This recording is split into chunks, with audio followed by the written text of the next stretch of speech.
Billionaire's son finds a poor mother with twins in an abandoned house on Christmas Eve, and what he asks for changes everything. Henry stopped on the sidewalk and looked at the houses around him, lights twinkling in every color, huge Christmas trees in the windows, wreaths on the doors. The air smelled of pine and cinnamon, and he could hear laughter coming from inside the homes. It was Christmas Eve, and everyone seemed happy, except for him. Henry was 6 years old, but sometimes he felt much older. He knew he had a beautiful house, good food, too many toys, but something was missing. There was no noise, no people, no life. He kept walking slowly, his hands in his coat pockets. His dad had said he'd be in the office for just 1 more hour, but Henry knew that story. 1 hour turned into 2, 2 turned into 3, so he went out, just to walk a little, just to see the lights. The neighborhood street was long and full of mansions, each one more beautiful than the last. Perfect lawns, cars gleaming in the garages, everything in its place. Henry was almost at the end of the street when he saw it. A different house.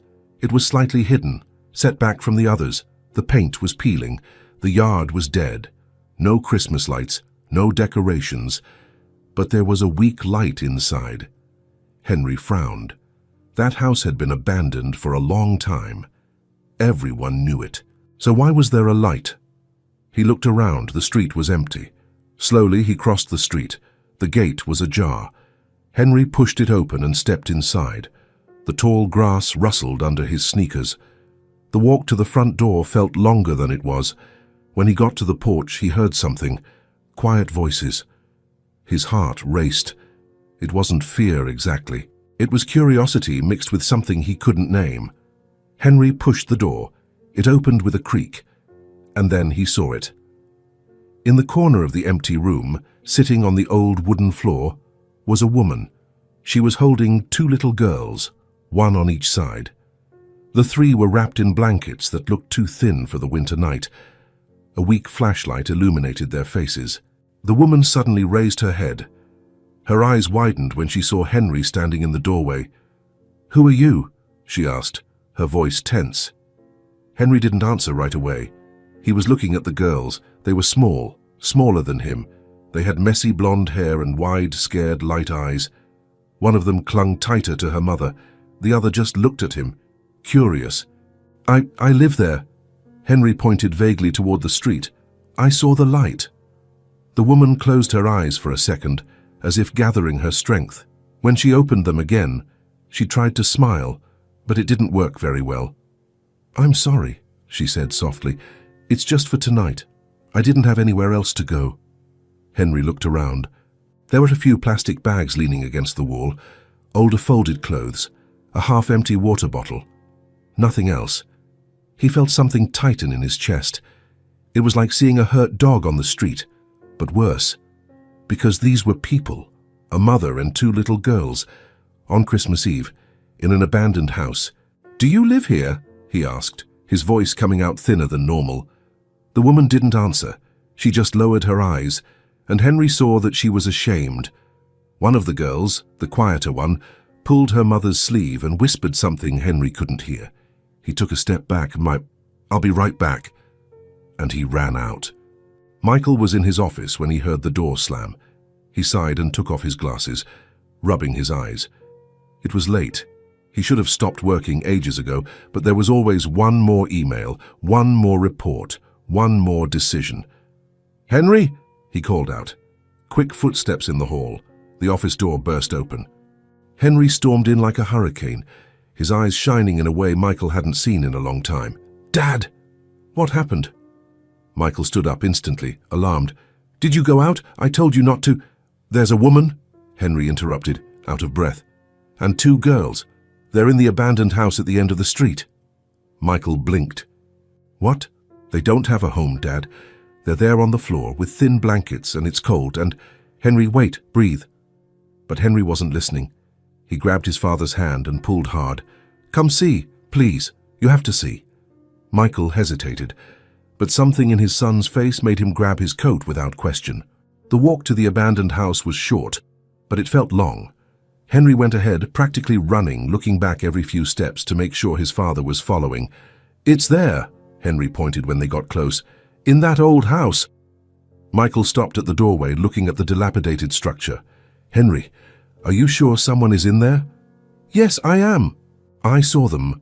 Henry pushed the door open. "Come in, Dad, please." Michael followed his son inside, and he saw them. The woman was still in the same spot, hugging her daughters. When she saw Michael, she tensed. She slowly stood up, placing the girls behind her in a protective gesture. Henry turned to his father, and Michael saw tears glistening in his son's eyes. "Dad," his voice was trembling, "they have nowhere to go." Michael opened his mouth, but Henry continued, louder now, almost yelling in despair. "Can they spend Christmas with us?" The silence that followed was heavy. Bethany was pale, hugging the girls tighter. The twins stared with wide eyes, startled by Henry's tone. Michael looked at his son, at the genuine despair on his face, at the tears beginning to fall. Then he looked at the woman and the girls, at the cold floor, at the worn blankets, at the flashlight almost out of battery, and he understood. He understood why Henry had run out, why he had come back so desperate, why he was begging now, because some things you simply cannot ignore. Michael took a deep breath and stepped forward. "What is your name?" The woman blinked, surprised by the calm question. "Bethany." "Bethany," he repeated, his voice firm but gentle. "My son is right. You can't stay here." She closed her eyes, and Michael saw a tear roll down her cheek. "I know," she whispered. "I know, but I don't have— Come have dinner with us tonight," Michael interrupted. Bethany opened her eyes slowly, as if unsure if she had heard correctly. "What?" "It's Christmas Eve," Michael said. "You can't spend the night here. Come have dinner. Afterward, we'll figure out what to do." Henry wiped the tears from his face and looked at the girl's mother with hope. "Please," he said softly, "just for tonight." Bethany looked at her daughters, then at Michael, then at the floor. I can't accept that." "Yes, you can," Henry insisted. "Ah, yes, you can." The blonde girls looked at their mother with clear eyes full of hope. The more talkative one tugged her hand. "Mommy," Bethany bit her lip. Michael saw the internal battle happening on her face. Pride versus necessity, shame versus love for her daughters. Love won. "Okay," she whispered. Thank you." Henry let out a sigh of relief so big that even the girls smiled a little. The Pierce mansion looked like something out of a movie. Bethany held the girls' hands tightly as they entered. The entrance hall was bigger than any house she had ever lived in. Crystal chandeliers, marble staircase, huge paintings on the walls. The twins stood still, looking up with their mouths open. "Wow," Maddie whispered. Mia just squeezed her mother's hand tighter. "This way," Michael said, guiding them toward the living room. Henry ran ahead and stopped near the Christmas tree. It was gigantic, fully decorated with red and gold baubles, white lights twinkling. "Come see," he called the girls. Maddie looked at her mother, asking for permission. Bethany nodded, and the two slowly went to the tree. "It's so big," Mia said softly. "There are a lot of presents underneath," Henry pointed out. "Look at this one. It's a—" Bethany watched from a distance, her eyes stinging. When was the last time the girls had seen a real Christmas tree? When was the last time they had been kids? "Sit down," Michael said, pointing to the sofa. "I'll have dinner prepared." "You don't need to make anything special," Bethany said quickly. "Seriously, anything is fine. I don't want to cause trouble." Michael looked at her. "When was the last time you all had a proper meal?" Bethany lowered her eyes. Don't do that," she pleaded softly. "Don't look at me with pity." "It's not pity," Michael replied. "It's concern." He left the room before she could answer. Bethany sat on the edge of the sofa, her hands trembling. She wanted to leave. She wanted to grab the girls and run, but at the same time she was so tired, so exhausted from pretending everything was fine. "Mommy," Maddie called, "can I touch the tree? Be careful not to break anything." "Relax," Henry said. "This tree is strong." Bethany watched the three examine every ornament, Henry explaining everything enthusiastically. Mia was shyer, but little by little she started to loosen up. Maddie was already laughing. When was the last time she had heard her daughters laugh like that? Dinner was strange. The dining table was huge, but they all sat close together at one end. Bethany placed the girls on either side of her, protective without even realizing it. The food was simple. Michael had ordered something light, realizing they probably couldn't eat much at once. Roasted chicken, rice, vegetables, warm bread. The girls ate slowly, but eagerly. Bethany could barely swallow.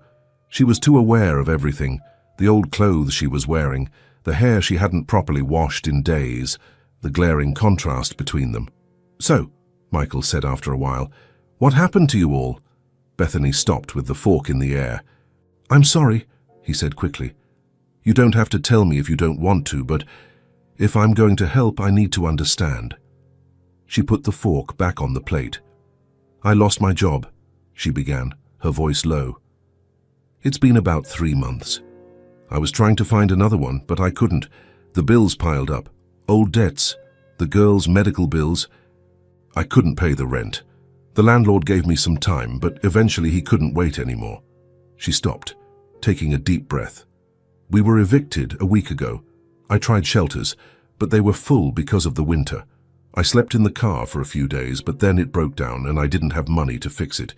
Yesterday I saw that abandoned house and thought, just for one night, just until I figured out what to do."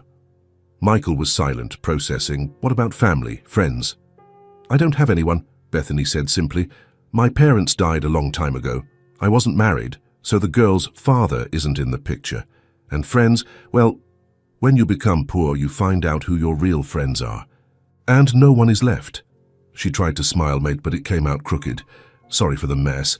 Sorry for existing in your rich neighborhood. Sorry for—" "Stop," Michael interrupted, his voice firm. "You don't have to apologize for anything. You didn't do anything wrong." "I'm living in an abandoned house with my daughters on Christmas Eve," she said, her voice cracking. "That seems pretty wrong to me." "You're doing the best you can," Michael said. "And that's not a small thing." Bethany bit her lip, fighting back tears. She wasn't going to cry in front of him. She wasn't. The girls were quiet, sensing the tension. Mia had stopped eating. Maddie was nervously playing with her bread. Henry broke the silence. "So can they sleep here tonight?" Michael looked at his son, then at Bethany. "They can," he said. "I'll prepare a room." "No." Bethany raised her hand. "Thank you, but we'll go back to the house after dinner. The abandoned house." "It's what I have." Michael frowned, but didn't argue. Not yet. After dinner, Bethany took the girls' hands. "Let's go." "But Mommy," Maddie complained, "it's warm here." "I know, sweetie, but we can't stay." Henry looked at his father, desperate. Michael signaled him to be quiet. At the door, Bethany turned around. "Thank you," she said, her voice serious. "Truly. For everything. It means a lot." "Will you be okay?" Michael asked, even though he knew the answer. "We always are." And she left, pulling the girls with her. Michael stood at the door, watching them cross the street, 3 small silhouettes disappearing into the darkness. Henry tugged his sleeve. "Dad? Yes? We can't leave them there." Michael looked down at his son, at the boy who spent so much time alone, who had so much but was missing so much at the same time. And now he had found something, someone, a reason to run through the house, to really smile, to care. "No," Michael agreed softly. "We can't." But that night, they went back to the abandoned house, and Michael stayed up late, looking out the window, restless, knowing they were there, in the cold, alone, and that he couldn't just forget they existed. Not after today, not after seeing the blonde, clear-eyed girls eating like it was the first decent meal in weeks, not after seeing the shame and strength mixed in Bethany's face, not after hearing his son beg like that. Something had changed on that Christmas Eve. He just didn't know yet how far it would go. Henry woke up early the next day. He didn't even need an alarm clock. His eyes opened on their own when the first light came through the window. He thought of the girls immediately. Did they sleep in the cold? Did they eat anything? Were they afraid? He got up quickly, got dressed, and went downstairs. The kitchen was empty. His dad was still sleeping. Better that way. Henry opened the refrigerator and started taking things out. Bread, cheese, apples, a bottle of juice. He put everything in a bag. Then he went to the laundry closet. There were extra blankets there. He took 2 of the thickest ones he could find. On his way back to his room, he passed the playroom. He stopped. He looked around. There was so much stuff there. Toy cars, dolls, games, books, most of which he didn't even use anymore. Henry grabbed an empty box and started choosing.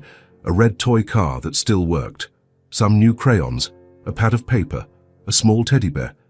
He put everything in the box and left. The abandoned house looked even sadder in the morning. Henry gently pushed the door open. It was cold inside. He could see his breath in the air. Bethany was awake, sitting in the same corner, hugging the girls who were still asleep. She looked at him, surprised. "You came back." "I brought some things," Henry said softly, walking in. He placed the bag and the box on the floor. He held out the blankets. "And these are warmer." Bethany looked at the blankets and then at him. Her eyes welled up. "You didn't have to." "I know," Henry shrugged. "But I wanted to." Maddie stirred and opened her eyes. When she saw Henry, she sat up with a jump. "You came back." "Shh," Bethany requested. "Your sister is sleeping." But Mia was already waking up too, rubbing her eyes. "Ty, look," Henry opened the bag. "I brought food." The girls looked with shining eyes. Bethany hesitated, but Henry was already taking the items out. "There's bread, cheese, apples, and juice." "Thank you," Bethany whispered. "Seriously, thank you." She divided the food among the girls, who ate eagerly. Henry sat with them on the floor. "And there's more," he said, pulling out the box. "I brought toys." Maddie almost jumped. "Toys?" "Yeah." Henry pulled out the red toy car. "This one still works. Look." He showed how the car drove on its own when you pulled it back. Maddie took it carefully, as if it were the most valuable thing in the world. "For me?" "For you," Henry confirmed. Then he pulled out the crayons and paper. "And this is for you," he said to Mia. "I saw you looking at the colors in the house yesterday." Mia took the crayons slowly, running her fingers over the colored tips. "Can I draw?" "Of course. Draw whatever you want." The morning passed quickly. Mia sat in a corner with the paper and crayons. She started drawing a house. Not the abandoned house where they were. A pretty house with big windows and a red door. Henry sat next to her. "That's cool," he said. "You draw well." "My mum said I draw like my grandma," Mia said softly, "but I never met her." "Your mum is right. You draw very well." Henry picked up a crayon too. "Can I draw too?" Mia nodded, smiling shyly. They stayed there, each with their paper. Henry drew a dog. Mia drew flowers around the house. On the other side of the room, Maddie was on the floor with the toy car. "Vroom, vroom!" She made the noise, pushing the car back and forth. Henry stood up. "Wait, I'm going to make something cool." He started searching the house. He found pieces of old cardboard in a corner. He brought everything and started putting it together. "What are you doing?" Maddie asked, curious. "A track," Henry explained, placing the cardboard pieces on the floor to form a path. "Look, the car can drive here, go around here, and get all the way to the end here." Maddie's eyes widened. "Can I try?" "Of course." She started playing with the car on the makeshift track, laughing every time she managed to make it around without going off course. Bethany watched everything from a distance. She was trying to tidy the blankets, folding and refolding them unnecessarily, just to have something to do with her hands, but she was watching.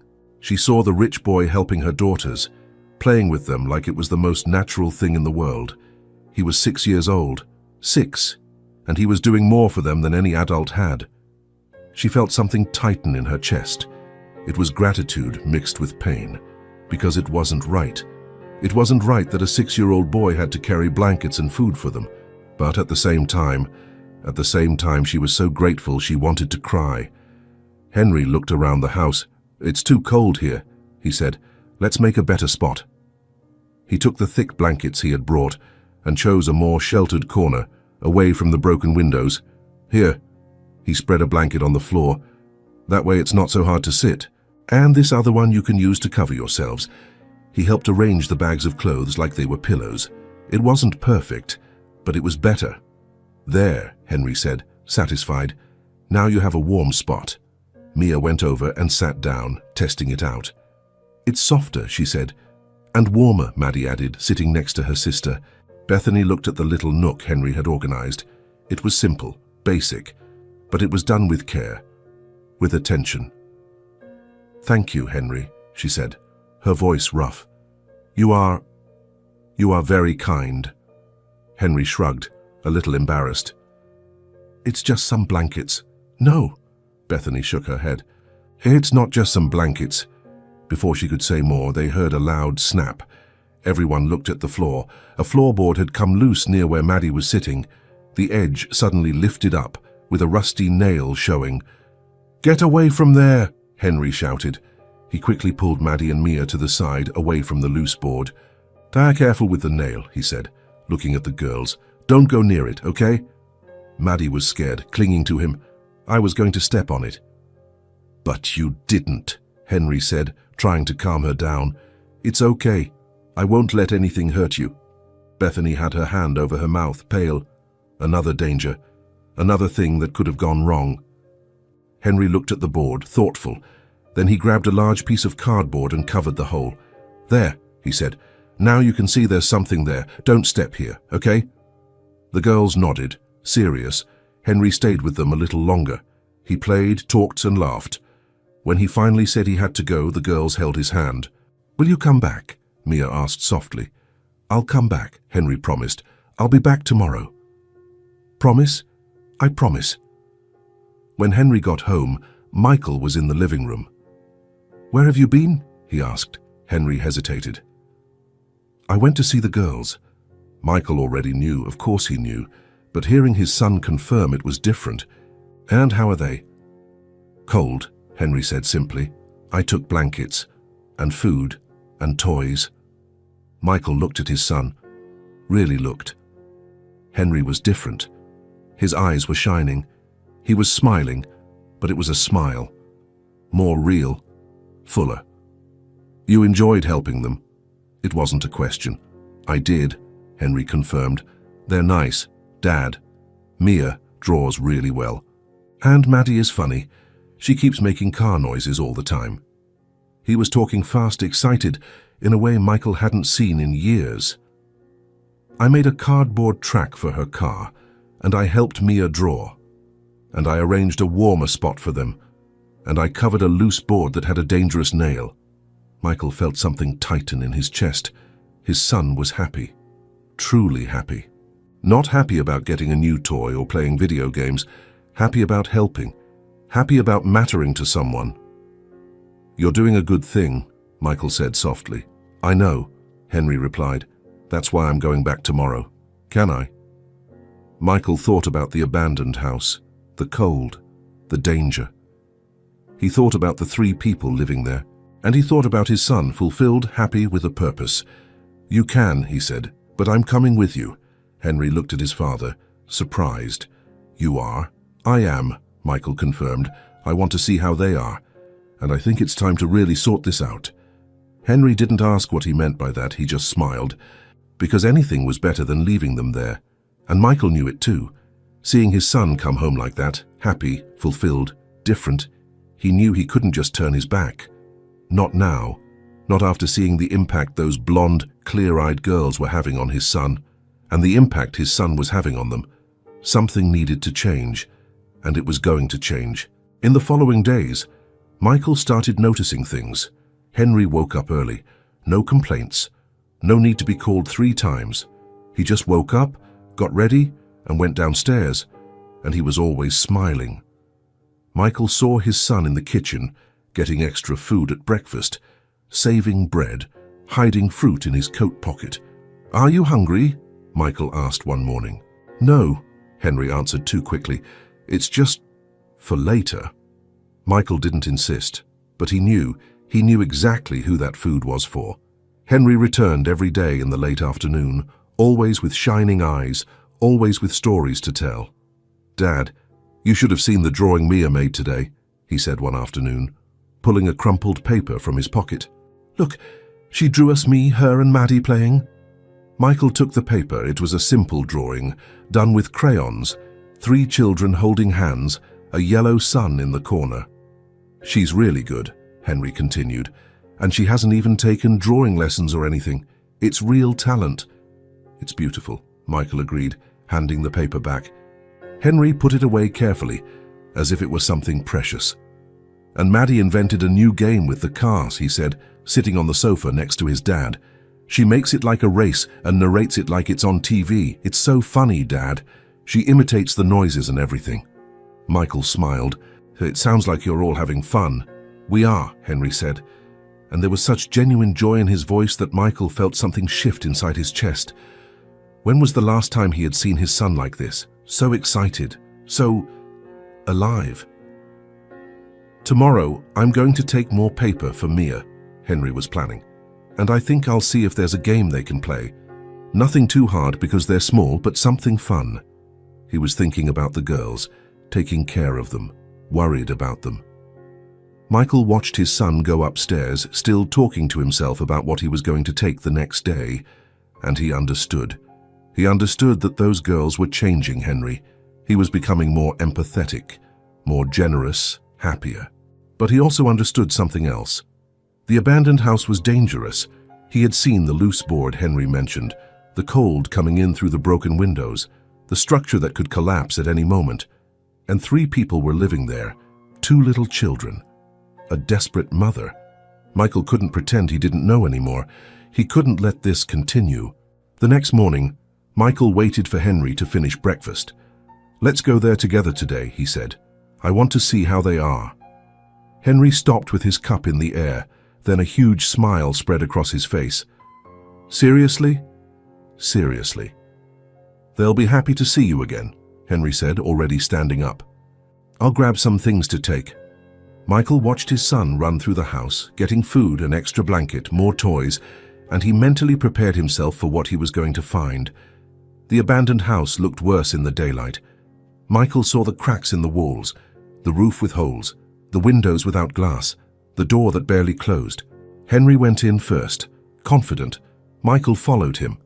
Inside, the reality hit hard. The cold was biting. You could feel the wind coming in through the cracks, the broken windows, the holes in the ceiling. In the corner, Henry had organized. The 3 were sitting. The blankets Henry had brought were all piled on top of them, but even so, Michael saw them shivering. Bethany stood up when she saw them. She tried to fix her hair, smooth her clothes, trying to maintain some dignity even though she knew it was useless. "Good morning," she said, her voice formal. "Good morning," Michael replied. The girls ran up to Henry, who had knelt down to hug them. "You came back," Maddie said, "and I brought my dad," Henry pointed out. "Remember him?" "I remember," Mia said softly, a little shyly. Michael looked around more slowly now. He saw the bags of old clothes, the water bottle, the pieces of cardboard Henry had used to make the track, Mia's drawings taped to the wall with old tape, makeshift games, forced joy in a place with no joy at all.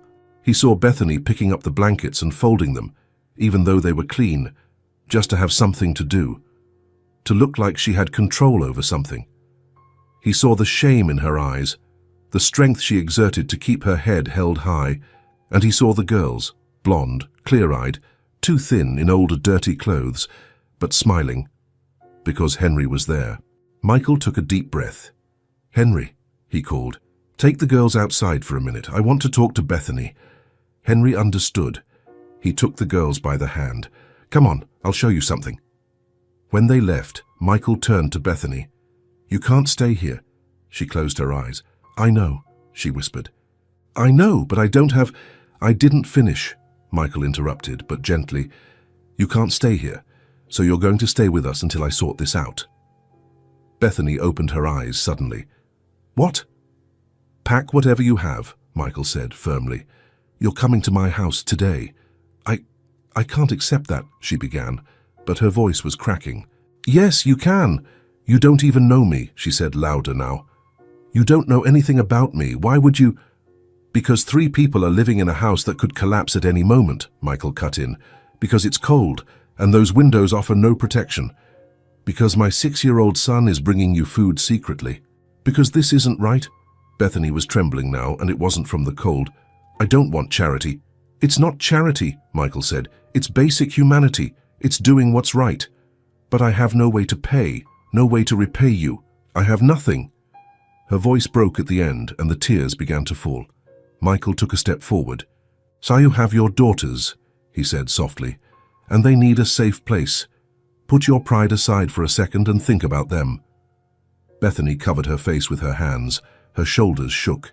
It was relief and shame mixed, gratitude and humiliation at the same time. She wanted to accept. God, she wanted to accept so badly. But it hurt. It hurt to admit she needed it. It hurt to be saved. It hurt not to be able to do it alone. They'll be in a warm place, Michael continued, softer now. They'll eat properly. They'll be safe. And you'll have time to think, to get organized, to figure out the next step without desperation. Bethany wiped her face with the back of her hand. For how long? Until you don't need to anymore. And what if I can never leave? What if I can't find a job? What if... One thing at a time, Michael said. First, getting out of here. We'll solve the rest later.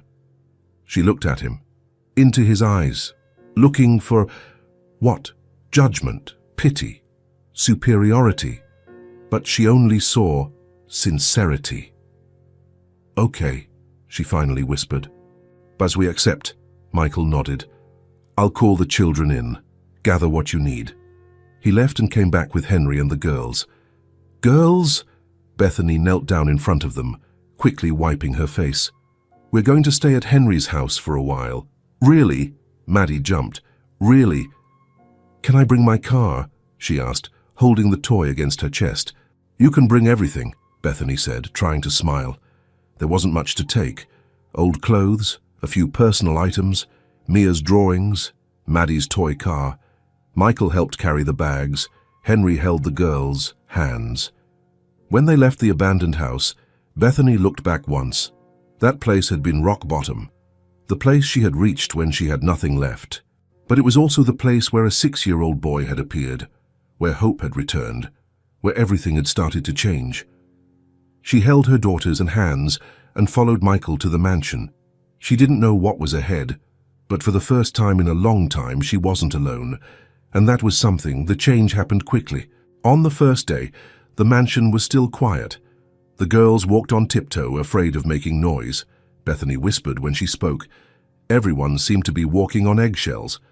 But on the second day, something changed. Maddie woke up early and forgot to be quiet. She ran out of the room, her feet thumping on the wooden floor, shouting, "Henry! Henry, wake up!" Her voice echoed down the hall. Bethany came out of the room instantly, worried. "Maddie, lower your voice. You're going to..." But Henry had already opened his door, smiling. "Good morning." "Good morning?" Maddie jumped. "Can I play with you?" "No, of course. Hey, come on." And so it began. In the following days, the mansion began to change. Laughter started to appear. At breakfast, Maddie told stories non-stop, waving her arms, making funny voices. Henry laughed so hard he almost choked on his juice. In the living room, Mia sat on the floor with paper and crayons, drawing while humming softly. Her voice was gentle, almost a whisper, but it was there, filling the silence that was once heavy. In the afternoon, the trio ran down the hall. Maddie in front, Henry in the middle, Mia trying to keep up. Their feet made noise on the stairs, and for the first time in years, that sound didn't bother anyone. Michael was in his office when he heard it. Laughter, real laughter, not forced, not polite. Loud, unrestrained, happy laughter. He stopped typing and just listened. When was the last time this house had heard that sound? Toys started appearing everywhere. A red toy car in the hall. Crayons scattered on the living room table. Papers with drawings stuck to the refrigerator with magnets. Michael went downstairs one morning and almost stepped on a doll left on the last step of the staircase. He bent down, picked up the doll and smiled. The house was messy, and it was perfect that way. Bethany couldn't sit still. She tried at first, tried to just sit, just rest, just let herself be helped, but she couldn't. On the first morning, she woke up early and went down to the kitchen. She started making coffee. When Michael appeared, She had already set the table too. "You don't have to do that," he said. "No," she replied. "But I want to." It wasn't about duty, it was about dignity. She needed to do something. She needed to contribute in some way, even if small. So she helped out. She washed dishes, folded laundry, tidied the living room when the children finished playing. Nothing anyone asked for, nothing excessive, just natural. Michael watched. He watched the way she did everything with care, how she never complained, how she was grateful for small things, a good morning, a cup of coffee, a clean blanket. She had nothing, but she had dignity, and Michael admired that more than she knew. One afternoon, Michael entered the living room and found Bethany folding the girls' clothes. "Can I sit down?" he asked. She looked at him, surprised, but gestured to the chair next to her. They were silent for a while, she folding, he just watching. "You don't need to do all this," Michael finally said. "I know." "Then why do you—" Bethany stopped, holding a small t-shirt in her hands. "Because I need to feel useful," she said softly. "You're already doing so much. If I don't do anything, I feel like a burden, like I'm just taking advantage." "You're not taking advantage, I know," she repeated, "but I need to do something. It needs to make sense that I'm here." Michael understood. She wasn't trying to pay a debt, she was trying to maintain her own identity, to remember that she was capable, that she was more than her circumstances. "That's fine," he said, "but don't overdo it. And if you need anything at all, just say so." Bethany nodded, and they returned to silence. But it was a comfortable silence now. The children became inseparable. On the third day, Henry woke the girls up early. "Come on, I'll show you something." He took them to the garden. The grass was wet with dew, and the sun was still rising. "Look," Henry pointed. "There's a perfect little spot there." It was under a large tree, with low branches and pleasant shade. "Perfect for what?" Mia asked. "To build a fort." Maddie's eyes sparkled. "A fort?" "Yeah, I'll get some blankets. You stay here." Henry ran back to the house and returned with blankets, some old sheets, and clothespins. "Help me tie them," he asked. Together they tied the sheets to the branches, creating a kind of tent. They put blankets inside to make it more comfortable. When they finished, the three sat inside, cramped but happy. "It's our secret base," Henry said, seriously. "Secret base for what?" Maddie asked. "For everything. For adventures, for stories, for everything." Mia smiled. It was a small but genuine smile. "I like it." And the fort became their favorite place. They spent hours there. Sometimes they played make-believe. Henry pretended they were explorers in a dangerous forest. Maddie immediately joined in, making wild animal sounds. Mia was quieter, but participated in her own way, warning about imaginary dangers. Other times they just stayed inside, quiet. Mia drew. Maddie played with her car. Henry told stories he made up on the spot. "Once upon a time," he began, "there were 3 children who found a magic door in the garden," and Maddie completed. "And on the other side, there was a giant castle." "With a dragon," Mia added, shyly but excitedly. "A friendly dragon," Henry corrected, "who protected a treasure and was their friend." The stories didn't always make much sense, but they didn't need to.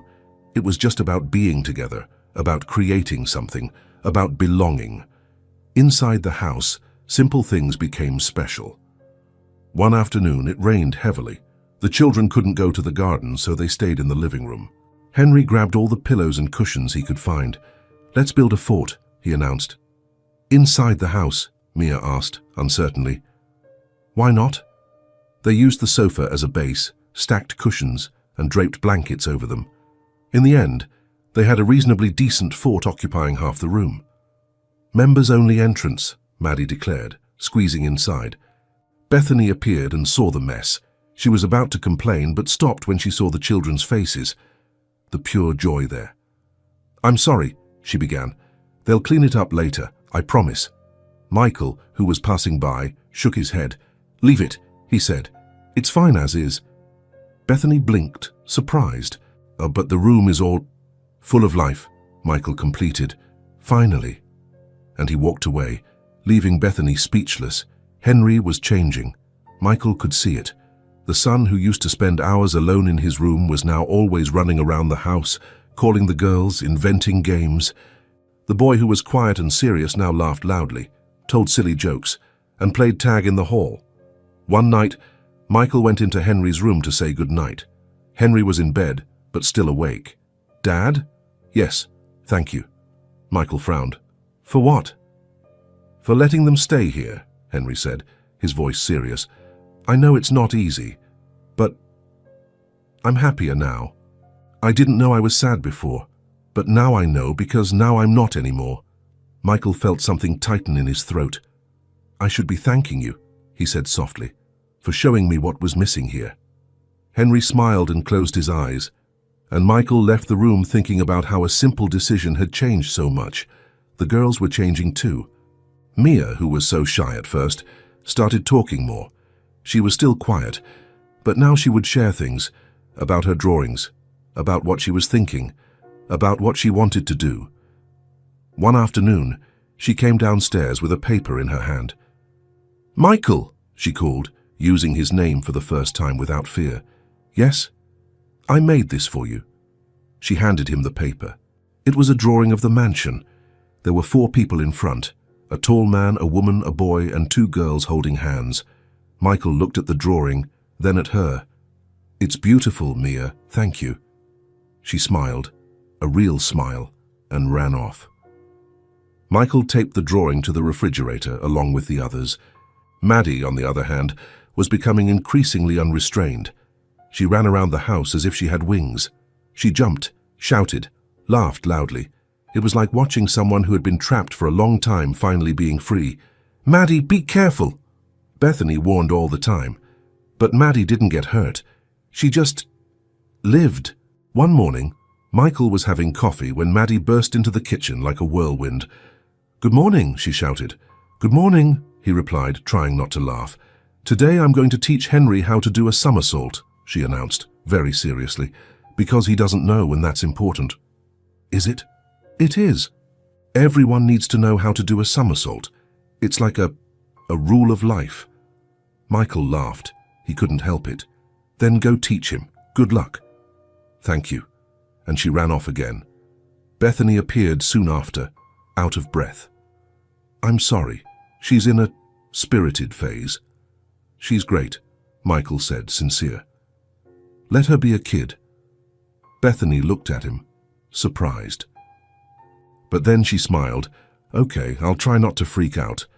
Mealtimes became special moments. Before, Michael ate alone or while working, quickly, without thinking much. Now, dinner was noisy. Maddie told everything she had done that day, with dramatic details. Mia showed off her new drawings. Henry explained the games they had invented. Bethany was quieter, but smiled as she listened. Sometimes she added a comment. Sometimes she just watched her daughters with that mother's look of gratitude for seeing them happy. And Michael sat there, in the middle of it all, and realized that the table, which had always seemed too big for one person, was now the right size. He realized that the house, which had always seemed too empty, was now full of voices, full of laughter, full of life. One night, after the children went to sleep, Michael and Bethany stayed in the living room. She was folding Mia's drawings to put them away. He was reading something on his tablet, but wasn't really paying attention. "Daisy, can I ask you something?" Bethany said suddenly. "Of course. Why did you do this?" she asked, serious now. "Why did you let us stay? Don't get me wrong, I'm very grateful, but you didn't know me. You don't know anything about me. I don't know anything. Why did you take the risk?" Michael put the tablet aside. "Henry," he said simply. "Henry." He was lonely. Not physically, because I always made sure he had everything he needed, but emotionally, he was alone, and I didn't know how to change that. Until he found you all. Michael paused, choosing his words. He came home that day with his eyes shining, talking non-stop, concerned, happy, and I thought, this is what was missing. Connection, purpose, someone to care about. Bethany was silent, listening. "So it wasn't just for you all," Michael continued. "It was for him too, and for me, because this house, It wasn't a home. It was just a building. And now, he gestured around, to the drawings on the refrigerator, to the toys in the corner, to the blanket still set up on the sofa from the fort the children had made. Now it's a home, Bethany completed softly. Exactly. She quickly wiped her eyes. Thank you, she said, her voice rough, for seeing us, for not turning your back, for everything. You don't need to thank me. You brought life here. If anyone should be grateful, it's me. Bethany smiled. It was a small but genuine smile. And at that moment, sitting in the living room with the comfortable silence between them, they both understood that something had truly changed. The mansion had come alive, not just with laughter and games, but with hope, with belonging, with the feeling that, for the first time in a long time, everyone there had a place where they could be themselves, where they could make mistakes, where they could laugh, where they could live. And that was worth more than anything. The routine formed naturally. Michael woke up early, had coffee, and went to work in his office. Bethany took care of the children, tidied the house, and prepared some meals. The children played all day, creating imaginary worlds in the garden, and little by little, Michael and Bethany started crossing paths more often, not on purpose. It just happened. The first time was in the kitchen, after dinner. The children had gone upstairs to take a bath. Bethany was gathering the dishes when Michael appeared. "Let me do the dishes," she said. "I'll help," he replied, picking up a dish towel. Bethany hesitated. She wasn't used to help, but Michael was already beside her, waiting. "Okay," she agreed. They fell into an easy rhythm. She washed, he dried. Without talking much at first, just the sound of the water and the dishes. After a while, Michael broke the silence. "The girls are loving the books you organize for them." Bethany smiled slightly. "Mia has always liked stories. When we still had a home, I used to get books from the library every week. She would read the same ones over and over. And Maddie? Maddie prefers to make up her own stories." Bethany laughed softly. "She doesn't have the patience to sit quietly and listen. She wants to participate, change the ending, add crazy things." Michael smiled. "Henry is the same way now. Before, he just read. Now he wants to invent everything. They're a good influence on each other," Bethany said, and there was something gentle in her voice. "They are." The silence returned, but it was comfortable. They finished the dishes together, put everything away, and wiped down the sink. When they finished, Bethany dried her hands and looked at him. Thank you for helping. It's just dishes," Michael shrugged. "Even so." And she left, leaving Michael alone in the kitchen, thinking about how something so simple could feel. Pleasant. In the following days, it happened again. Michael would arrive in the kitchen and find Bethany making coffee. She would pour him a cup without asking, already knowing how he liked it. "Did you sleep well?" she would ask. "More or less. How about you?" Maddie woke up in the middle of the night wanting water, but other than that, fine. Simple conversations, nothing deep, but they happened more frequently. In the afternoon, sometimes he would go downstairs to grab something and find her in the living room, folding laundry. "Need a hand?" "No need, but thank you." But he would sit down anyway and they would start talking. About nothing important, about the weather, about something funny the children had done, about a movie that was on TV. And every now and then, one of them would say something funny and the other would laugh. It wasn't loud laughter. It was subtle, restrained. But it was real. One night, Michael went downstairs to get water and saw a light in the living room. Bethany was on the sofa, wrapped in a blanket, looking out the window. "Is everything okay?" he asked. She flinched a little, but relaxed when she saw it was him. "It is. Just couldn't sleep." Michael got the water, but instead of going back to his room, he sat on the other end of the sofa. "Can I stay?" "Of course." They sat there in silence, looking out the window, at the dark garden outside. "Sometimes I still can't believe it," Bethany said softly, "that we're here, that they're safe, that we have food, a warm bed, a real place." "Believe it," Michael said. "It's real. I know, she sighed, but I get scared. Of what? Bethany took a while to answer. Of getting used to it, she admitted. Of relaxing too much. Of forgetting that this isn't permanent. Michael looked at her. What if it was? It can't be, she said quickly. I can't depend on you forever.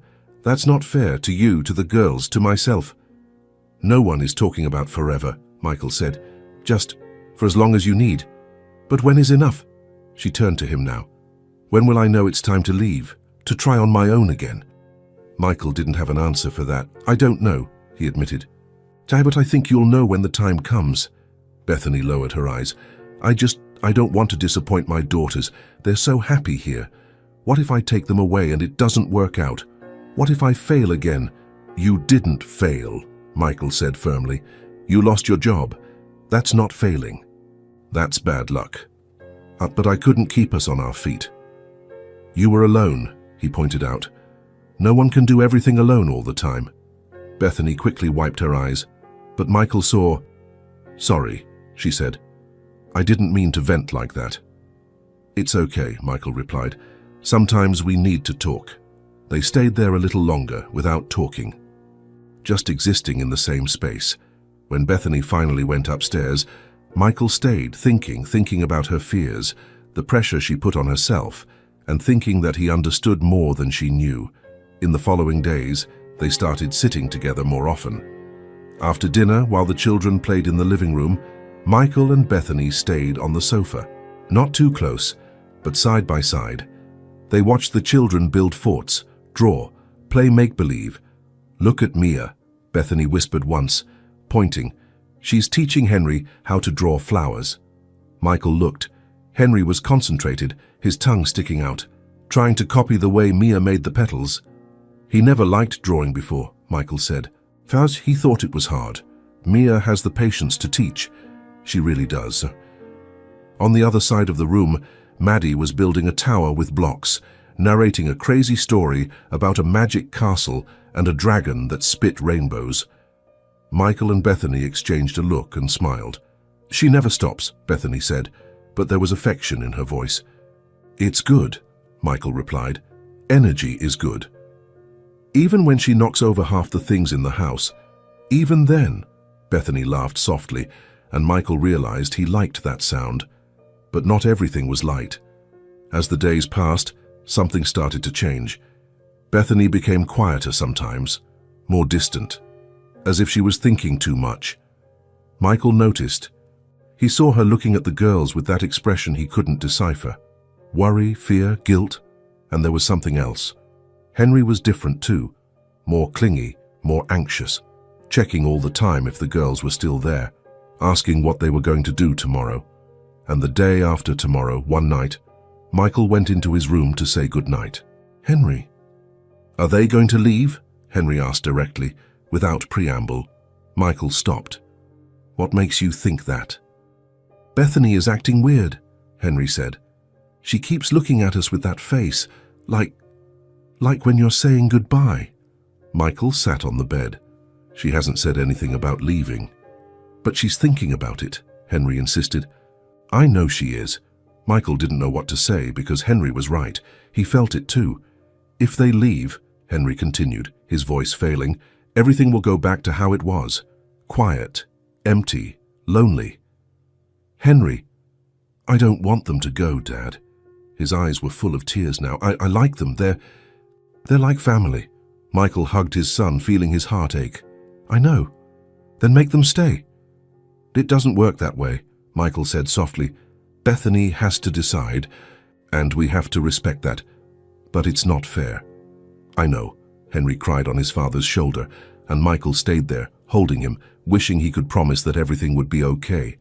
But he couldn't, because he was scared too, afraid of goodbyes, afraid of returning to silence, afraid of losing that feeling of home that had taken so long to build.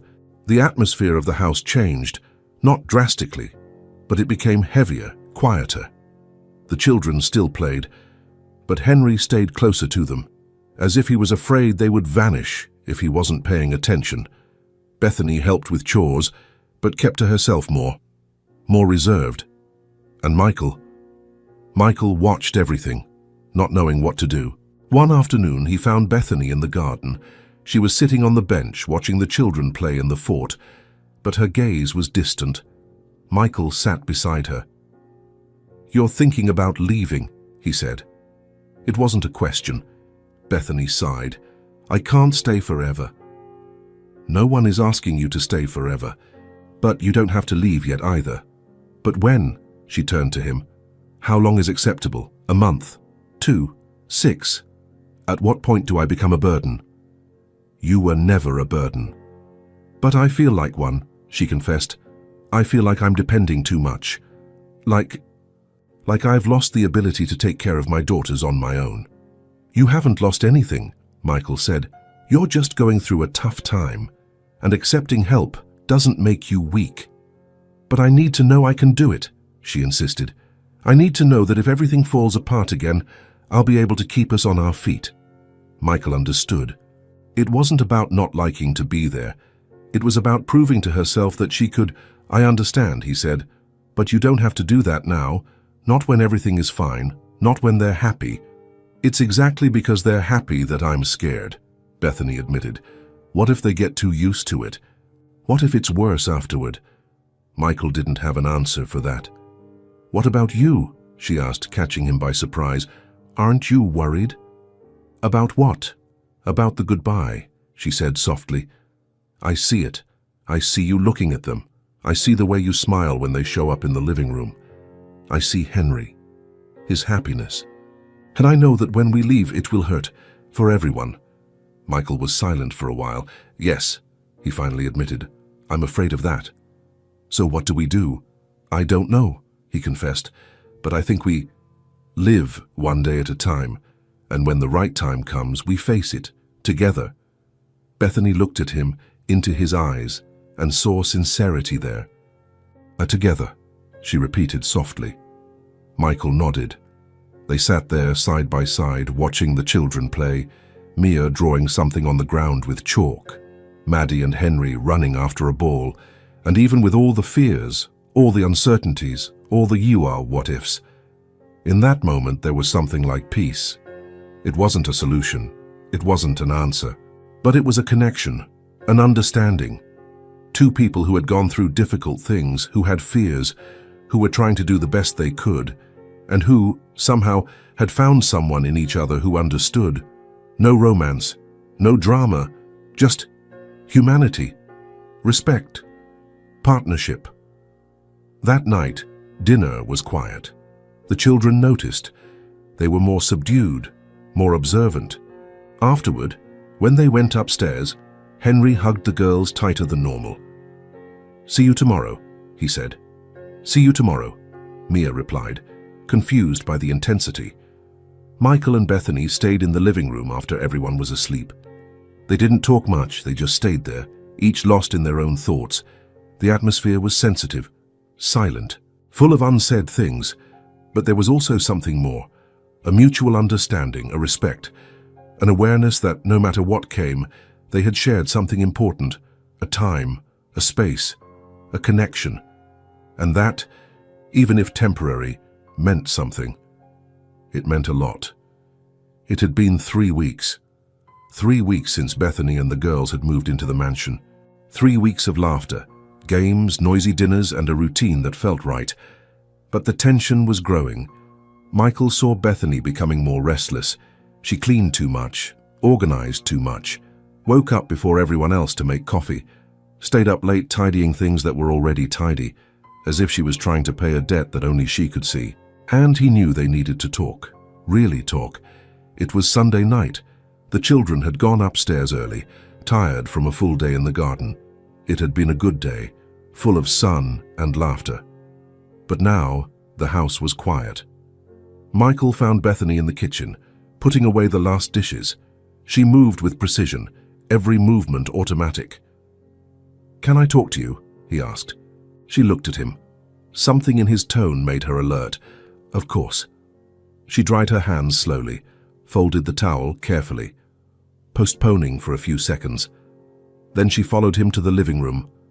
They sat on the sofa with a distance between them, a formality that hadn't existed before.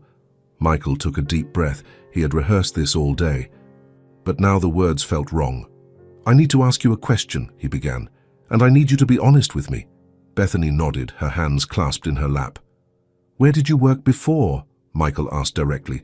"You never really told me, just that you lost your job, but where was it? What was the company?" Bethany instantly turned pale. Michael saw the color drain from her face. "Why do you want to know?" "Because I'm trying to understand," Michael said. "Understand how someone who was working ends up in the situation you were in, and I feel like there's something you haven't told me." Bethany lowered her eyes. Her hands were trembling. "It doesn't matter where I worked," she said, but without conviction. "It matters to me." "Why?" She looked at him, almost defensively. "The details don't change anything." "Yes, they do," Michael said calmly, "because I genuinely want to help. And for that, I need to know the whole story." The silence became heavy. The clock on the wall ticked every second too loudly. Bethany closed her eyes. She took 3 deep breaths, as if gathering courage. When she opened her eyes, there was resignation there.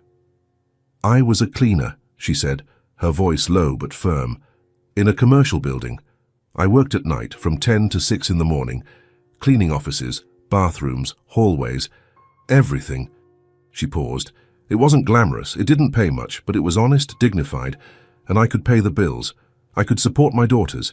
We had a small apartment, food on the table. It wasn't much, but it was enough." Michael waited. He sensed there was more. "And where was this building?" Bethany looked at him, directly into his eyes, and Michael saw fear there, shame, anticipation. "Pierce Holdings," she whispered. The world stopped. Michael remained motionless, trying to understand if he had heard correctly. "What?" "I worked in the Pierce Holdings building," Bethany repeated, louder now. "I was a cleaner there every night, for 2 years." Michael felt like he had been punched in the stomach. Pierce Holdings, his company, his building, his name. You worked for me?" "Technically, no," Bethany corrected quickly. "I was a contractor. I worked for a cleaning company that had a contract with you. CleanPro. So I never worked directly for Pierce Holdings. I didn't even have your badge. I didn't exist in the records. But yes, I cleaned that building every night." She laughed without humor. "I probably cleaned your desk hundreds of times, emptied your trash, vacuumed your office, and you never knew I existed." Michael ran his hand over his face, trying to absorb it. The shock was physical. "And you were fired?" "I was." "How? Why?" Bethany took a deep breath. "The outsourced company lost the contract, Aunt," she explained. Pierce Holdings decided to hire another company. Cheaper, I guess. It happens all the time. Companies change suppliers. For price. For quality. It's normal. It's business." She paused. "When CleanPro lost the contract, they fired everyone at once. Everyone who worked in your building. We were called into a small room on a Thursday, and they told us quickly, 'Thank you for your service. Good luck.' That was it. 3 minutes, and it was over." She quickly wiped her eyes. "Overnight. I didn't have a job anymore. I got home that morning and thought, what now?" Michael was in complete shock. He remembered the meeting. The financial manager presenting numbers, 15% annual savings by changing suppliers. He had approved it without hesitation, without a question, a business decision, numbers on a spreadsheet, efficiency. He had never thought about the people behind those numbers. "And then?" he asked, his voice rough. "Then everything fell apart." Bethany continued, the tears starting to fall. "I tried to find another job. I sent hundreds of resumes, everywhere, supermarkets, hotels, hospitals, anywhere." She shook her head. "But there are thousands of people looking for the same jobs. And I had the girls. I couldn't work at just any time. I needed to pick them up from school. Be a mother. Half the vacancies I couldn't even accept. And the bills." "And the bills?" she confirmed. "They don't stop because you lost your job. Rent, electricity, water, food, everything continues. I had some savings. About 3 months. Rent. I thought it would be enough, but it wasn't. The money ran out fast. And there were old medical debts. The girls' appointments, exams, everything installment-based. It added up. Michael listened. Every word was a knife thrust. I tried to negotiate with the landlord, she continued. I asked for more time. He was good. He gave me an extra month. Then another, but eventually he couldn't wait any longer, so he evicted me. And it was fair. I wasn't paying, but you were left with nothing. I was left with nothing, she confirmed, crying now. I slept in the car for a few days. I took the girls to school as if nothing was wrong. I tried shelters, but they were full. And the car broke down, something expensive. I didn't have the money, it kept getting worse. Until I saw that abandoned house and thought, at least it has a roof. At least my daughters won't sleep on the street. She stopped, trembling. And then Henry showed up, she said, her voice broken, on Christmas Eve. And you came, and you saved me. Without knowing, without imagining that the reason I was there started with a decision you probably signed without thinking. A signature. Numbers. 15% savings, and 20 people lost everything. The silence was unbearable. Michael was devastated. Because she was right. He had signed without thinking, without considering, without asking. 15% savings, and 20 lives destroyed. Bethany, he began, but he had no words. No, she raised her hand. Don't apologize. It wasn't your direct fault. You didn't know, and it was a decision that made business sense, I understand. But I should have thought, Michael said, his voice hard now. Not at her, at himself. I should have considered the people, asked what would happen to them. I should have demanded protection in the contract. Done something other than look at numbers and sign. You didn't, Bethany said. No accusation, just fact. And I don't blame you. You make hundreds of decisions every day.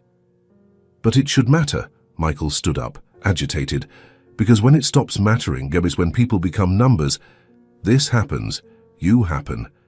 Your daughter's almost on the street, and it's not acceptable. He paced the room, running his hands through his hair. How many people? He asked suddenly. How many lost their jobs? About 20, Bethany said. From your building, 20 people, 20 families, and he had signed without thinking. Michael sat down heavily. I'm so sorry, he said, his voice cracking. So very sorry. Michael, but I can do something now. He looked at her, determined. I can try to fix it. He took a deep breath. I want to offer you a job. Bethany blinked. What? A job, Michael said firmly. At Pierce Holdings, directly, not contracted out. With a contract, full benefits, stability. Michael, don't wait, he requested. Hear me out. It doesn't have to be anything you don't want. Something simple. Business hours, compatible with the girls. That gives you dignity and independence. He leaned forward. And listen, it's not a favor. It's not charity. It's justice. It's reparation. But I don't have the qualifications. You have a work ethic, Michael cut in. Responsibility. You worked 2 years in the same place. You raised 2 daughters alone. That's worth more than a degree. Bethany was crying hard. There's a position at reception, he explained. Basic customer service. Nothing complicated. We'll train you. Hours from 9 to 5. Weekends off. Fair salary. Full health plan for you and the girls. Benefits. Are you serious? Completely, Michael assured. It's a real position. Real job. But with stability. Dignity, a path to rebuilding. Why? She asked, broken. Why are you doing this? Because it's the right thing to do, he said with conviction. Because you deserve it, your daughters deserve it. Because I want you to have the chance to stand on your feet again. The right way, with respect. Bethany covered her face, sobbing, the weight of everything pouring out. After a while, she lowered her hands. Her eyes were red. But there was something new there, hope. It's not a favor, she repeated, confirming. It's not a favor, Michael assured. It's justice. It's giving you what was unjustly taken away. Bethany took a deep breath, trembling but firm. I accept, she said clearly. I accept the job. Michael nodded, relieved. You start when you're ready. When the girls go back to school, she decided, In 2 weeks. Perfect. I'll organize everything. Documents, training. It will be official. Official, she repeated, as if not believing it. The silence was different now, not heavy. Resolved. Michael? Bethany said softly. Yes. Thank you. Immense weight in that word. For everything. For caring. For taking responsibility. For seeing us as people, not numbers. Michael felt his throat tighten. Thank you, he answered sincerely, for reminding me what matters, for showing me that decisions affect real lives, for giving me a chance to do things differently. Bethany smiled through her tears. At that moment, something fundamentally changed. It wasn't just about a job or reparation. It was recognition, responsibility, understanding that actions have consequences, and doing the right thing even when difficult. Michael had discovered the truth in a devastating, but also transformative way.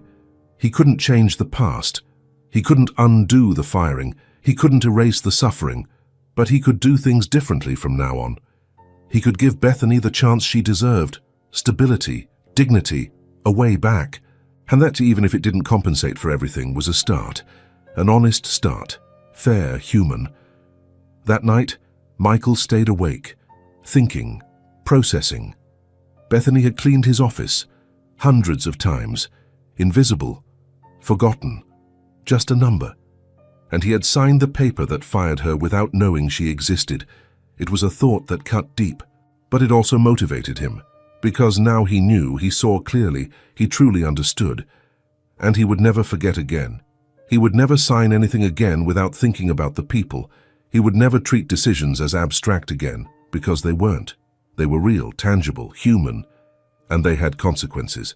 Consequences he had seen on Bethany's face. In the abandoned house. In the girls who almost slept on the street. He couldn't change the past, but he could learn and do better, always better. That was the promise he made to himself that night. A promise to never forget that numbers are people, that efficiency has a human cost, that every decision matters, and that doing the right thing, even later, is still worthwhile. Bethany was going to have her job. She was going to have stability, dignity, and he was going to carry that lesson for the rest of his life, because some things you don't forget, some truths change you forever. And this one had changed Michael Pierce completely. Bethany worked at Pierce Holdings for 6 weeks. 6 weeks learning the system, answering the phone, receiving visitors, organizing documents. It was simple work, but she did it carefully, with attention, and at the end of every month, the salary was deposited into her account. Her money, earned by her, honestly. In the 6th week, she looked at the balance and did the math. Rent, food, basic bills, transportation. She could do it. Tight, but she could do it. And then she made her decision. She waited until Sunday to talk. The children were in the garden, Henry showing the girls how to fly a kite, laughter echoing across the property. Bethany found Michael in the living room reading something on his tablet. "Can I talk to you?" He looked at her and noticed something different in her tone, something serious. "Of course, sit down." She sat on the edge of the sofa, her hands clasped in her lap, nervous. "I found an apartment," she said directly. Michael remained motionless. "What?" "A small apartment," she continued, the words coming out fast now. 2 bedrooms. In a good neighborhood, close to the girldom school.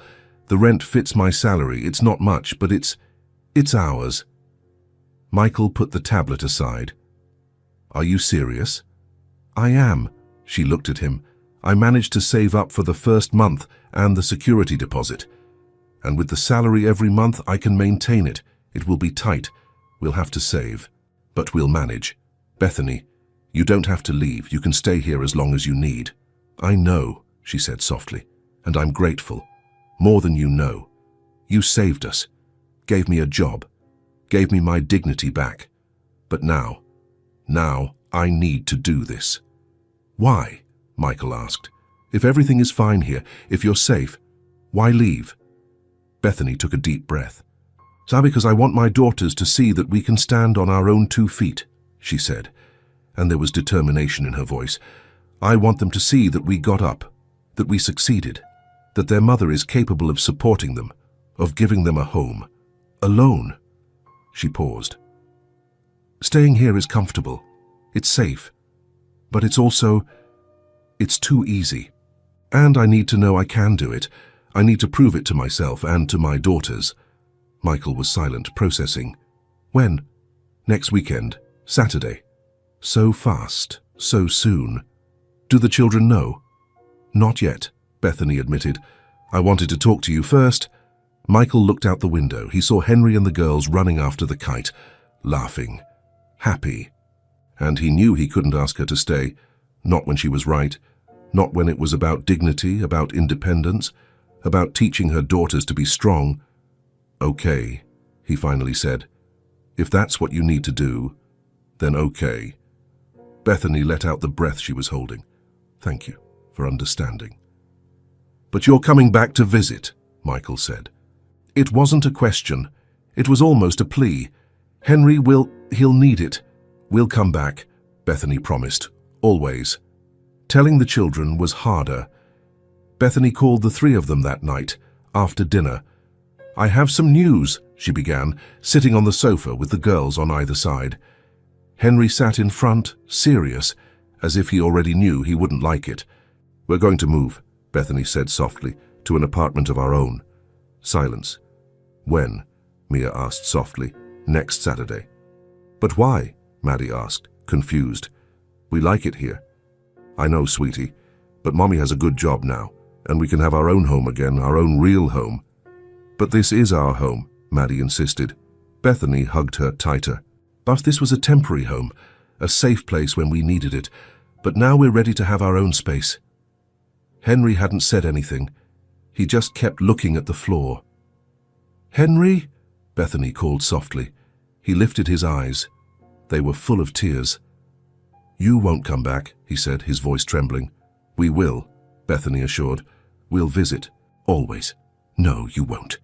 Henry shook his head, the tears falling now. "Everyone says that. But then they stop coming. And then they're gone. And it's just me again." "Henry," Michael began, but Henry had already stood up and run upstairs. They heard the bedroom door slam. Bethany looked at Michael, her eyes full of guilt. "I'll talk to him," Michael said softly. He found Henry lying on the bed, his face buried in the pillow. Michael sat on the edge. "Can I stay here?" Henry didn't answer, but he didn't tell him to leave either. "I know you're upset," Michael said, "and it's okay to be upset. It's a big change." "They'll disappear," Henry said, his voice muffled, "just like everyone else." "They won't," Michael said firmly. "Bethany promised, and she keeps her promises." "But it will be different." Henry turned around, his face red and wet. "They won't be here every day. I won't wake up and see them. I won't play with them every day. It will go back to being just me." Michael felt his heart ache. "It won't be just you," he said. "Sam's here. But you work all the time." "I'll work less," Michael promised. "And the girls will come over on weekends." Bethany already confirmed it. "It will be different. Yes, but it won't end." Henry wiped his face with the back of his hand. "I don't want them to go." "I know." Michael pulled his son into a hug. "Me neither. But sometimes we have to let people do what they need to do, even when it hurts." Henry cried on his father's shoulder, and Michael let him, because he didn't have better words. He could only be there. The week passed too quickly. The children became more attached, playing every minute they could, as if trying to save every moment. Bethany went to the new apartment every day after work, cleaning, organizing, preparing. Michael helped with basic furniture, bed, sofa, table, nothing extravagant, but functional. And then Saturday came. The morning was strange, heavy. Bethany packed the few things they had: clothes, Mia's drawings, Maddie's toy car, some books. The girls were quiet, even Maddie, who was never quiet. Henry helped carry the boxes to the car, without speaking, just doing it. When everything was ready, they stood in the entrance hall, no one wanting to take the first step toward saying goodbye. Bethany knelt down in front of Henry. "Thank you," she said, her voice steady despite her teary eyes. "For everything. For finding us. For caring. For being the kindest boy I've ever met." Henry couldn't answer.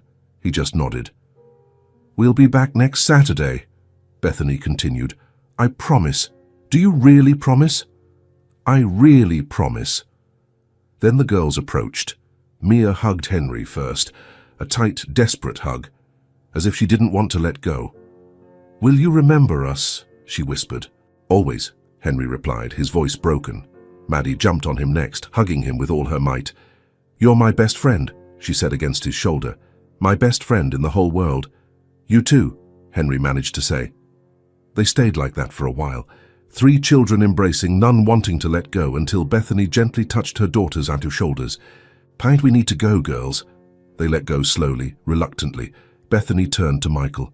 "Thank you," she said simply, "for everything, for giving us a chance, for believing, for doing the right thing.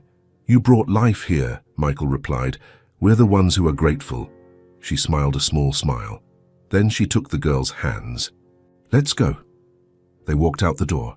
Henry stood in the hall, watching them leave, the tears falling silently. Michael placed his hand on his son's shoulder. They watched the car drive away, disappear down the street. And then there was only silence. The silence that had been broken weeks ago. The silence Michael had forgotten how much it hurt. The mansion was quiet again. No laughter echoing. No footsteps running down the hall. No excited voices at dinner. Only silence. Henry looked at his father. "Will they really come back?" "They will," Michael said, hoping he was right. "They will come back." But in that moment, with the house empty and cold again, it was hard to believe. Henry went upstairs to his room without saying anything else, and Michael stood alone in the hall, looking at the closed door, the silent house, the emptiness that had returned.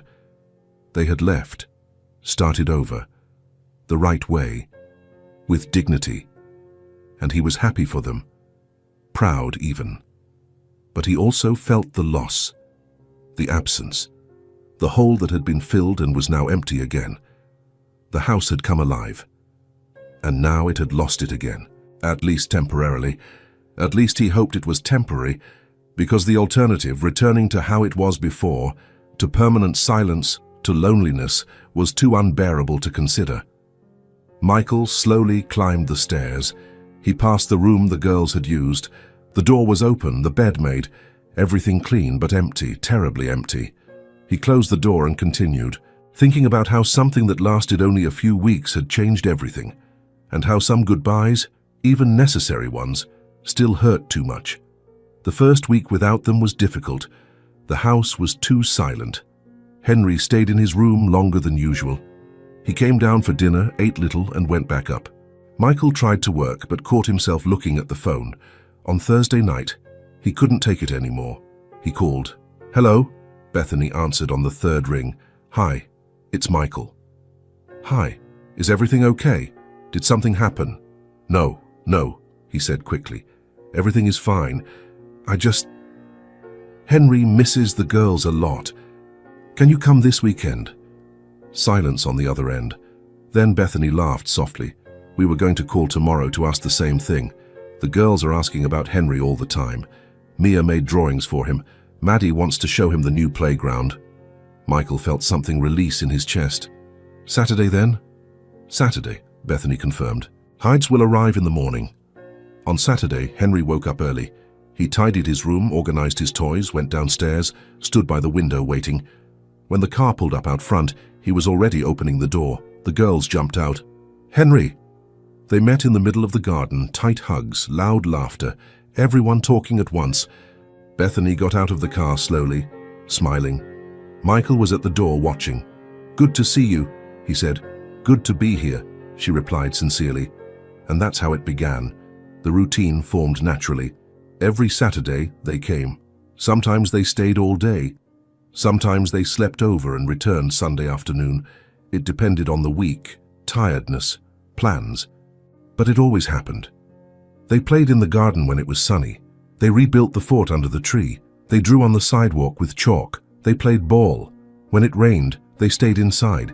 They built forts with cushions. They watched movies huddled on the sofa, popcorn falling onto the carpet. They had picnics in the summer, in the park, in the garden, in their small apartment too sometimes. Birthdays became a shared tradition. On Mia's birthday, they celebrated at the mansion, simple chocolate cake, a drawing kit as a gift, lots of laughter, lots of photos. On Maddie's birthday, they had the party at the apartment, small, cramped, but that's how she wanted it. It was perfect in her way, loud, colorful, full of energy. On Henry's birthday, he only asked for one thing, that the girls be there, and they were, with a giant drawing Mia had made. With hugs and laughter, Michael and Bethany found a balance. They talked easily now. No tension, no heavy feelings. Sometimes she talked about work, a difficult client, a new system she had learned, small victories. He gave advice when she asked, celebrated her achievements, cheered for her success. She asked about his business, laughed at stories about complicated meetings, gave her opinion when he asked. There was no romance, no lingering glances, no touch that lasted longer than necessary, no tension of that kind. But there was respect, mutual admiration, a genuine friendship built on honest ground. When Christmas came again, a year after that eve when everything had begun, it was obvious they needed to be together. Bethany had called in November. "Can we do Christmas together?"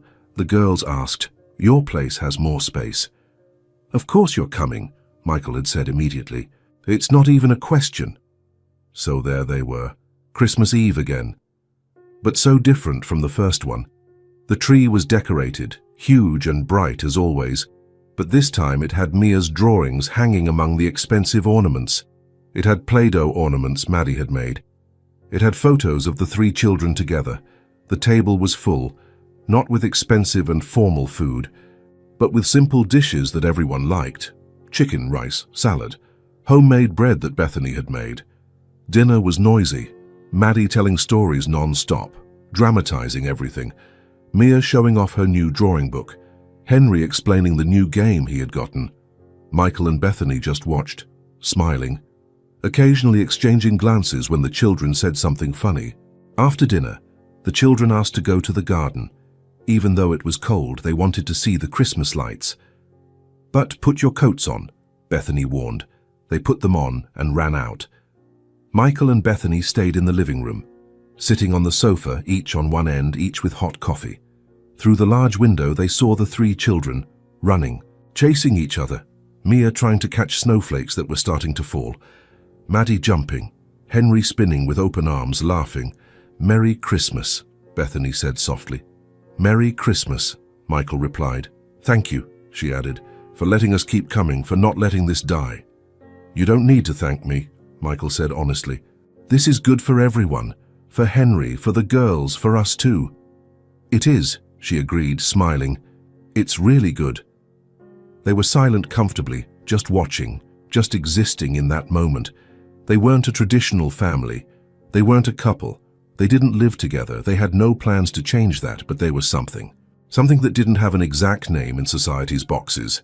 Something that didn't fit conventional definitions. They were a chosen bond, a connection that had started out of necessity, but continued by choice, by will, by genuine affection. They were two people who had helped each other through the worst moments, and who had decided to remain in each other's lives because it made sense, because it was good, because the children were happy that way. Michael looked at Bethany quickly. She had changed so much. Her face was more relaxed, her shoulders lighter, the confidence that had returned. Bethany looked at Michael too. He had changed.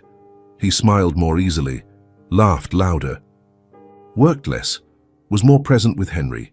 They had grown, together and separately at the same time. Outside, the children shouted something and came running inside, bringing cold and snow in their hair. "Come see," Maddie shouted, grabbing Bethany's hand. "It's snowing a lot now." "Can we build a snowman tomorrow?" Mia asked excitedly. "Of course you can," Michael said. "And then hot chocolate," Henry added. "And then hot chocolate," Bethany confirmed, laughing. The four went out, Michael and Bethany being dragged to the glass doors. The living room was empty for a moment, but not silent. The voices came from outside, laughter, excited shouts. The tree glittered. The fireplace crackled. The snow fell in large flakes.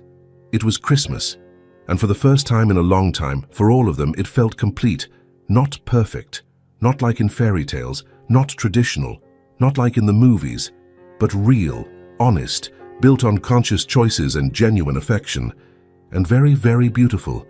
If this story touched your heart, subscribe to the channel and turn on notifications so you don't miss the next ones.